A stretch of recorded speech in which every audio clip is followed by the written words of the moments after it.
Ever since I was a kid, I've wanted to change the world for the better. I imagine that's a common goal for a lot of people, but only a handful figure out how to actually do it. I'm here because I happened upon some answers that I want to explore, and establishing an online presence is key for making it work. My answer starts with a story that was shared with me in elementary school. It's a story about a bunch of starfish on the beach and a child throwing them back to sea one by one. The takeaway is that even if you can't reach everyone on your journey, you absolutely can impact the ones that you do reach for the better. So in order to change the world, you must first start with changing the world for one person. We shouldn't undervalue the ability to impact people on an individual level. I identified my purpose in life based on a one-off story that was shared with me 2 decades ago. I stopped smoking cigarettes 5 years ago because I wanted to prove that I could to one person. And I'm starting this project today because of an interaction I had with my first guest to the channel, Betsy. Betsy, otherwise known as BetsyRose, is a woman of many talent, a modern polymath. She is an esthetician, a crystal jewelry business owner, a fashionista, a streamer, a writer, a videophile, and on top of all that, a content creator as well. I've been friends with Betsy for years now, but I didn't know just how dedicated she was to her craft until I saw a post of hers that prompted me to ask her about her approach to content creation. I found our conversation so meaningful and spot on for what I'm trying to do that I asked her if we could continue the conversation on video, not only to document our thoughts for our own future reference and growth, but also so others can gain some insight into what we've done and what we're currently doing in terms of creating content with a purpose. So I invite you to listen into this introductory conversation I had with Betsy about what it takes to impact people through creating content, and to subscribe to the channel to see where we go from here. With that, I hope you enjoy and learn something from this video. Why don't we start with why or how you got into content creation in the first place? Like, what inspired you to start uploading videos? Well, first off, I want to say thank you, Austin, for bringing me on as your first guest in your podcast. Super happy to be here, and I'm happy to be able to talk about this kind of knowledge and information with you guys, because content creation is becoming like the new craze now in our generation. Little did we know like content creation would become like this popular, and now there's like careers out of it. Yeah. And I think that I always maybe stumbled in that path when I was like in college. It kind of first hit me, I think, when I was doing fashion. Okay. And I was always inspired by like YouTube lifestyle content creators. They were like fashion people. It was like Jen Im, Sophia, Stephanie. They were all like in the same group. And I was like following through with like, oh, seems like they're living the life, like doing YouTube and being content creators. So they were just like getting partnerships, sponsorships and stuff like that. And I was like, what an easy way to live your life, just being like a work from home person, doing stuff that you love. And it made me so passionate. And I was like, why can't I do that too? So I started to become serious about my fashion stuff. And I was like, I love fashion too. So why don't I try to make my own lookbooks and start somewhere so people can see like my creativity grow. From there, YouTube kind of like jump started my content creation. I was doing lookbooks. I was doing like hauls. I was just basically studying so often like what other content creators were doing to get themselves out there. So hauls were a huge deal to me because I was like into makeup, I was into fashion. So I implemented that in my journey, and then it kind of branched off from there, and I was like, I like this feeling. I like feeling like I can put myself out there and people are actually like listening to me or like watching my stuff. Yeah. And it was kind of nice from there. I think YouTube really started that momentum for me. And then I think that's where streaming came along. And I was like, okay, there's another form of like content creating through streaming, because you can make short clips. And I thought at the time it was easier to start streaming because it was short-term clips versus like long-term clips where you have to spend like hours editing a YouTube video. So I thought it was fun. And I was like, let's try something new. Let's do streaming versus YouTube. So then I did that. I still love streaming to this day. You know, obviously I'm not like consistent or anything, or I'm not like super serious about gaming content, but I do this all for fun. Yeah. And it's just like something I love to do. And I think other people should feel that way too. Just doing something that they're passionate about. And I'm hoping someday, like whether it be Twitch or YouTube, that my fashion will go somewhere as long as I have a platform to share it on. So it sounds like what you do on streaming is different than what you did for the YouTube. When I met you, you were more of like a spooky game streamer. So yes. Like, the question then would be, what inspired the change when you switched over from YouTube to streaming to focus more on gaming rather than like the fashion and beauty stuff that you and lifestyle stuff that you were focusing on as a YouTuber? I think that with YouTube, there was a little part of me that felt like it was a little sad because it was so hard to show yourself in such a saturated place. Mm. And it was so competitive. I mean, it's like that with like a lot of platforms, not just like YouTube, right? It's like Twitch is very saturated, Instagram or like YouTube. So Mhm. I think there was a little part of me that felt like maybe this is like slight imposter syndrome, but it felt like I wasn't like good enough to put Okay. myself out there for YouTube. And I was doing stuff, consistently. I knew I had the ideas. I was like visually directing a lot of my YouTube videos. Mhm. And I think once COVID hit, unfortunately, that was like 3 years ago now, I found that it was hard to keep up that lifestyle because it was so much money. Oh yeah, for sure. Yeah, it was Yeah. becoming costly just to afford like new outfits, to keep up to date with lookbooks or just like having that affordability for that lifestyle. Mhm. There was a little part of me that wanted to just take a break. And I was like, maybe I'll step away from fashion and just kind of like dwindle in another topic or like subject, which was gaming. Yeah. And gaming has always been on my list of like things that I've done throughout my life, but I just never publicly showed people. Mhm. And I think a part of me was also scared. I don't know if this is also like imposter syndrome kind of situation, Mhm. but I just felt like I was embarrassed to show that I was a gamer girl Mm. in the generation of like my group and my friends. No one knew me like that in high school. Mhm. So when I was given the idea to start streaming by Ken, my fiance, he told me that since I was on Animal Crossing so much, he felt like I was so entertaining. And he was like, "You're so comfortable in front of like people and the camera. Why don't you start streaming?" I thought it was a great idea at the time. And I was like, you know what? I'll just do it. Yeah. So it was kind of hard to balance both because I was also working two jobs Wow. at the time. So it was like streaming or YouTube. And I was like, I definitely can't do both. So I might have to try streaming and see if that's the path that will be better for me. Mhm. As I went along the way, I think with streaming, I found that, yeah, gaming content is really fun to produce. Like, I like doing gaming content and it's like fun, like having those moments you clip, put it in like a short form video and, put it out there. Yeah. But at the same time, it just kind of feels like, is that where I want to put my energy? Mm. So I think I had to find myself within the past few years and find out like during COVID, was this like where I saw myself or see myself doing for a long time in the future? Mhm. Or am I just like wasting my time because I might not grow? Mm. So it was kind of scary having to think about, should I trade my fashion for gaming? So I was trying to collide them Okay. actually and Yeah. put both worlds together. And I'm still trying to figure that out now if it's Yeah. going to work. It's funny for me to hear you say that streaming is a means to do short form content. When we talk about streaming, we're talking about streaming on Twitch specifically.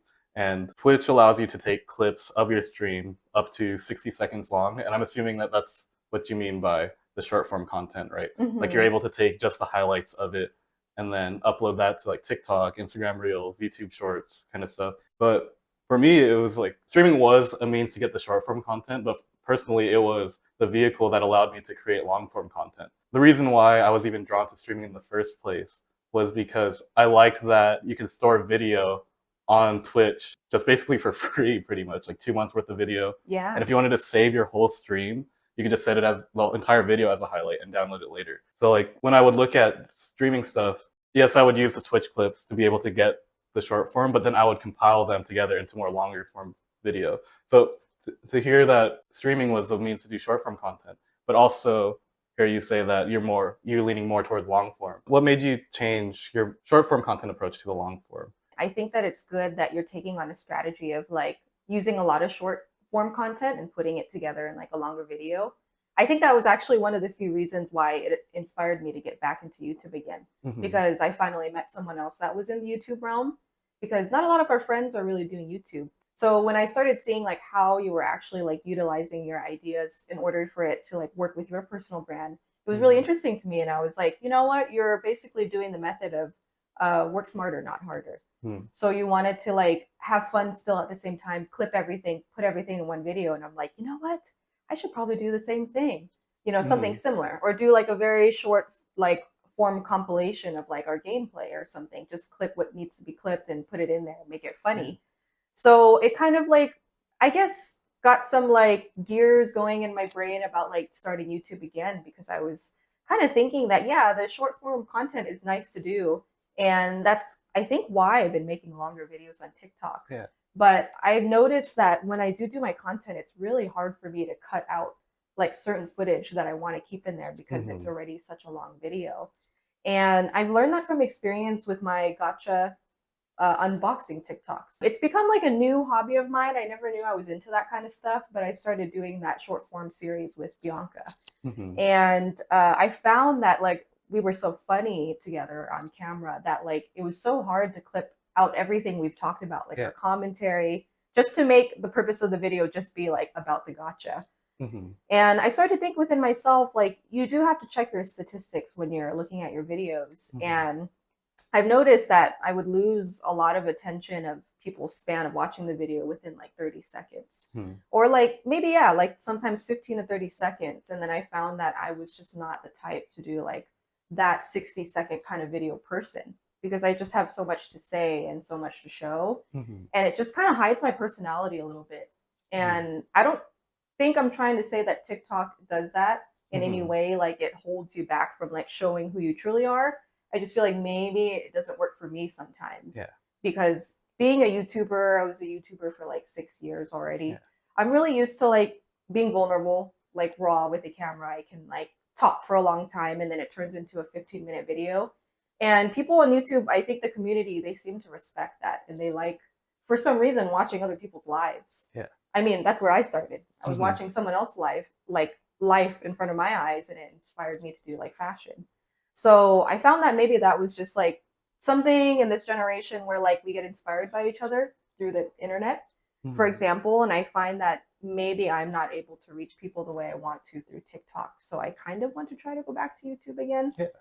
So that's where I think I'm heading in this direction now. I do like that direction also. And I actually agree with you in the aspect that short form content doesn't allow the creator to express who they fully are. Right. Like if you can explain your entire personality in under 60 seconds, then like there's probably not a lot going on there. But the way I've framed it so far and what's helped me is saying that short form is for attention and then long form is for retention. So like I think like the short form is good because it gets you exposed out there, but what keeps people coming back is what you have to offer in the long form. You say that you're transitioning now from gaming back into not gaming. So let's talk about what you're trying to do now. Like what are you transitioning into from gaming specifically? I think with gaming, I find that gaming can be a little distracting. Like it's a good way to pass time. It's fun. You know, you want to just like relax at the end of the night, play some games with your friends. But I find that if you're like constantly gaming and you're not like working on your personal brand, that's where it becomes a problem. There's not much you can get out of gaming other than maybe someday you could be like a partner Twitch streamer, or you could be in esports. In no way that I feel like I take myself seriously in gaming. I'm not ever going to be on an esports team, or I don't thrive to become like a Twitch partner. That's not like where I see myself in the future. So that's why I think with gaming, transitioning out and then back into my fashion is kind of this back and forth thing in my head, where I feel like I've always had fashion like in my life, in the back of my mind. And it's one of those things that you just keep coming back to.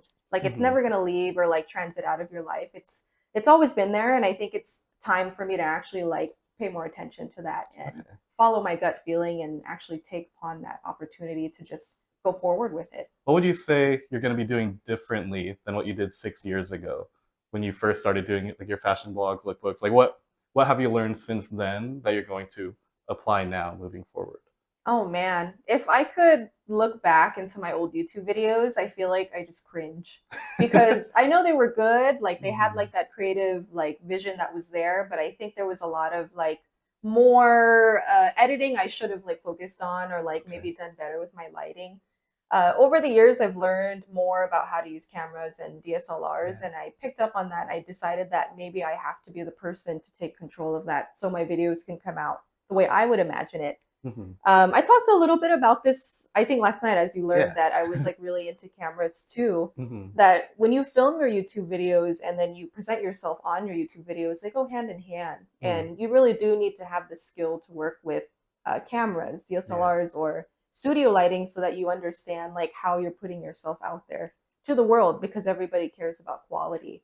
So I think now, in a sense, if I could change what I've done before to now, is I do have the same camera. Okay. So I will be using that, but maybe I might just be working with better lighting, making sure to take my time when I film and not actually like just rush the process and post what I think looks 50% okay.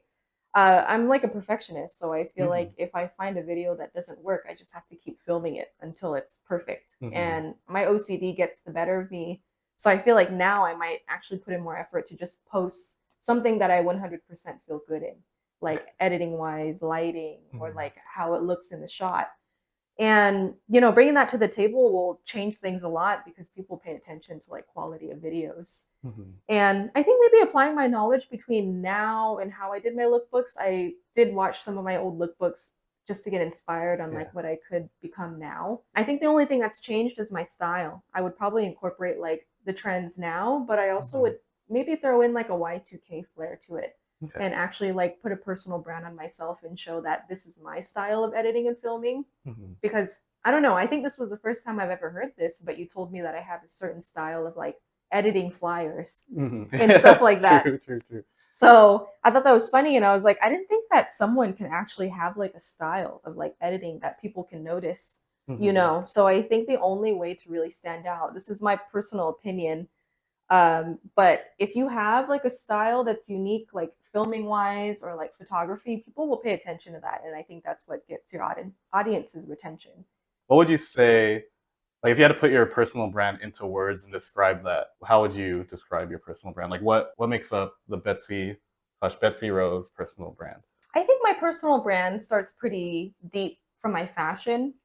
Now that my fashion is making a comeback, it also is showing face to Soulful gems. Okay. So I am trying to round and put them together like jewelry and fashion. They need to coincide in a way where I could still do both. And crystal jewelry was something that I kind of picked up a little bit more recently than my fashion stuff, but I found that I loved it because it worked in my lifestyle of mental health. Because crystals take a big part in, spirituality, positive vibration, mental health. And I felt like, I think throughout my life, I was kind of neglecting it, but I didn't realize how important mental health was until I like reflected on how I grew up as a person and was like, you know what? I never really took the chance to think about incorporating that into my brand, like helping people, whether it be like giving advice or guiding people.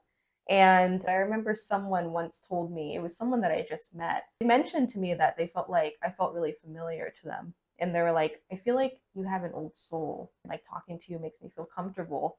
And it kind of like opened this new door for me, which made me realize like, I think I have this kind of healing component about me. Like when I'm around people, they always say like they feel like healed when they talk to me, like nurtured or like they benefit from the conversations. Can vouch.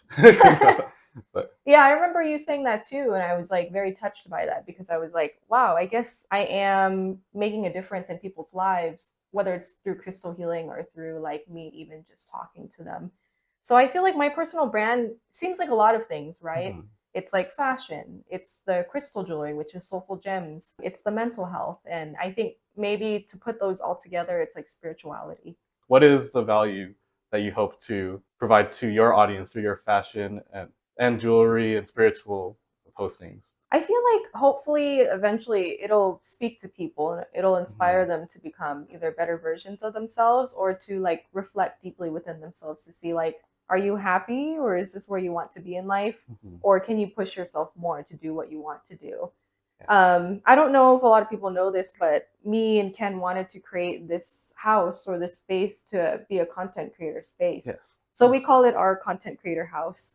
And right now we're just kind of seeing like which one of our friends would be really serious in like personal branding or like marketing themselves in a way where are they going to be, bettering themselves? It doesn't even have to be content creation, but are you willing to like put work into yourself? And it's taught me that I am a really big advocate on helping to like mentor people. And I think when I got a little bit of that experience from being on Affinity, I found that I really liked doing that. And it like kind of opened like a new door for me into thinking like maybe like content creator coordinator is something I see myself doing. because I just kind of felt like I really liked the idea of hopefully benefiting someone in some way, to be like, I want you to push yourself. Like, I believe in you, follow your dreams, you know, being like that positive reinforcement to inspire people.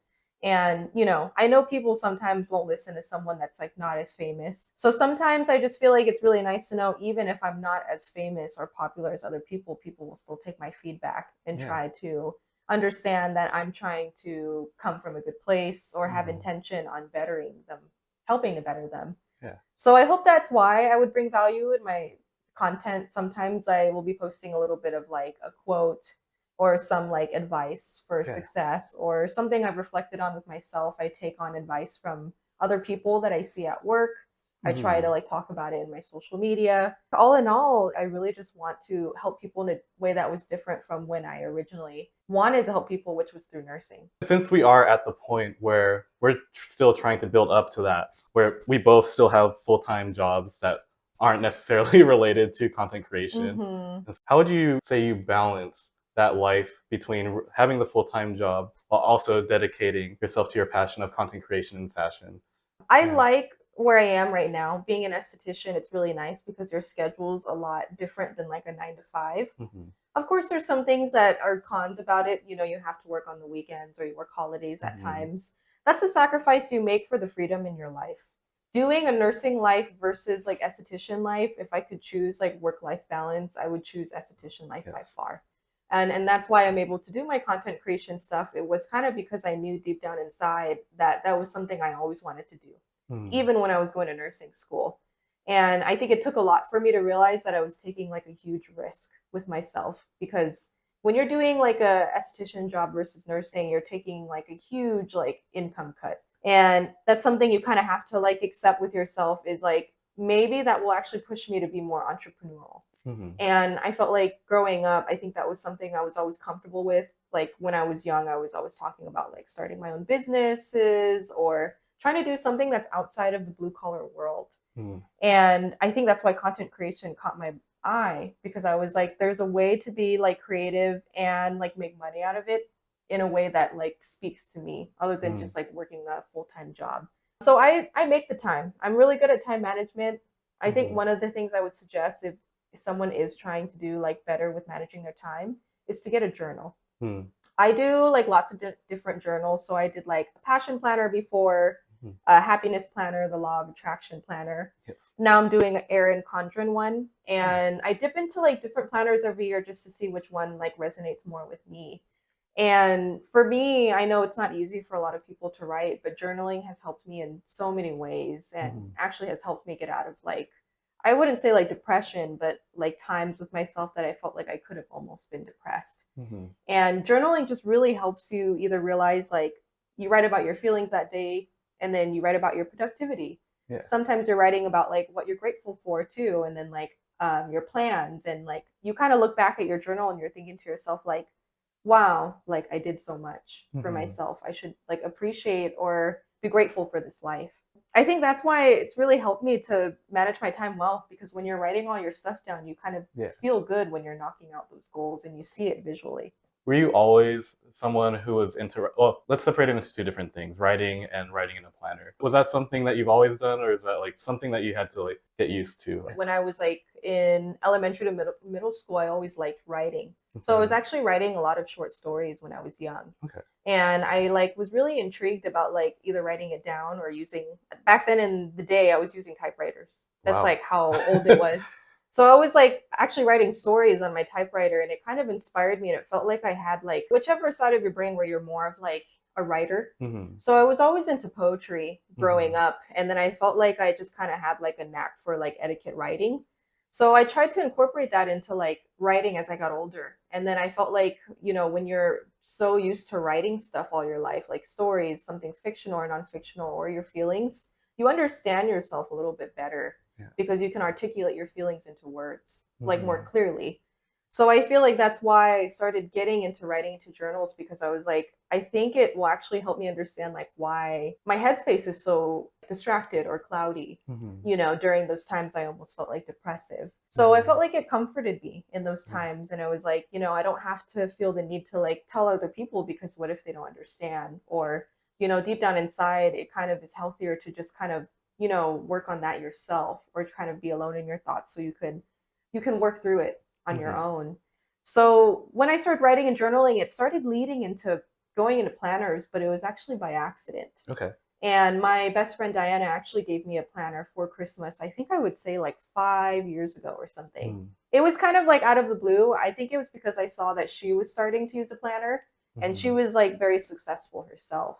Okay. And she was someone that always inspired me. So then when I asked her about it, I was like, do you like using that planner? And she was like, yeah, it's helped me become like so organized and like productive, So I think it intrigued her, and she surprised me with the planner, and she felt like, I should start doing it too, because I had the potential to understand what she was feeling.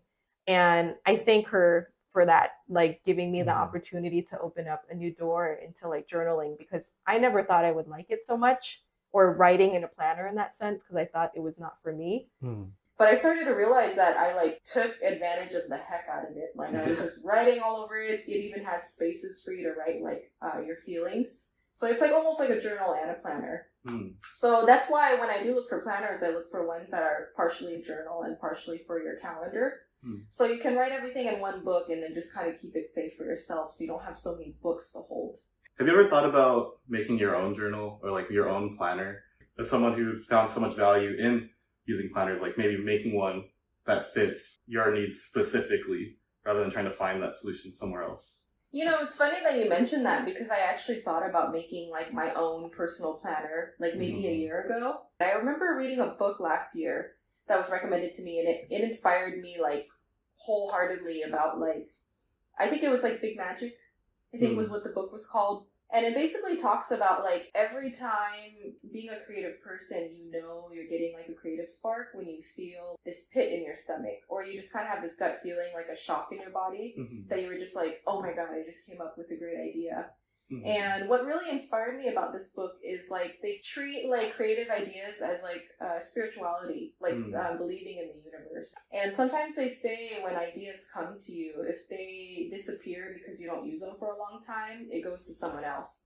Like that someone can like, basically like atoms. Yeah. Like it bounces from person to person until someone can actually benefit from that idea. And sometimes some ideas will work for you and sometimes they won't. But that was when I was kind of in my like creative era, and after I read that book, my mind was running like 1,000,000 miles per hour, and I was like, what else can I do with soulful gems that's not just jewelry?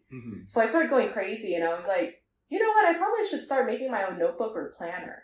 Okay. Because I was like, I kind of have experienced so much planners before that I was like, I feel like I kind of know what I would want. Maybe more people would like be similar to me, and like I could write quotes in there. I could probably have like crystals incorporated in it, stuff like that. What is the one main goal that you'd want to work on for the next year, starting today? I feel like for myself, I guess if I could choose one right now, I'm really hoping to host my own event sometime within next year.